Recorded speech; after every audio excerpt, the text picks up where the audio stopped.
এরা ভুলে যাচ্ছে যে একটা যে ভাষা, বাংলা ভাষা, এই ভাষার কারণে একটা আলাদা রাষ্ট্র তৈরি হয়েছে। 25 কোটি মানুষ যারা পৃথিবীতে এই ভাষা বলেন, আমাদের এই বাংলা থেকে এই ভাষায় এখনো দুটো রাষ্ট্রের জাতীয় সঙ্গীত এই ভাষায় লেখা। ভাষা কোনো টেরিটরি হতে পারে না, ভাষা মানুষের প্রকাশের জায়গা।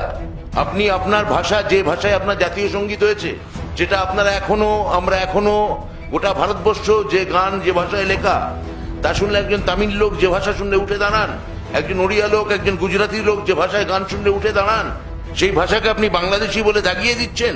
আপনি বলতে চাইছেন যে এই ভাষার কারণে যে যে আন্দোলন হয়েছে, কোনো ধারণা আছে আপনাদের? সারা ভারতবর্ষ এই ভাষা, সারা পৃথিবীতে এই ভাষা সম্মানিত।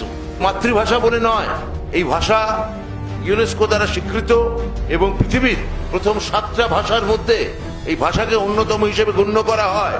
আপনারা এই ভাষাকে বাংলাদেশি বলে দাগিয়ে দেওয়ার মধ্যে আপনারা যে সংকীর্ণ এবং সীমিত রাজনীতি দেখাচ্ছেন, আমি আপনাকে পাল্টা বলছি না আপনি হিন্দি বলেন বলে যান গিয়ে পাকিস্তানে থাকুন, কারণ ওরাও তো হিন্দি বলে। তাহলে আপনি কি করে বলতে পারেন? আপনি অন্য রাষ্ট্রকে অপমান করতে গিয়ে আমাদের ভাষাকে আপনি খাটো করতে পারেন না।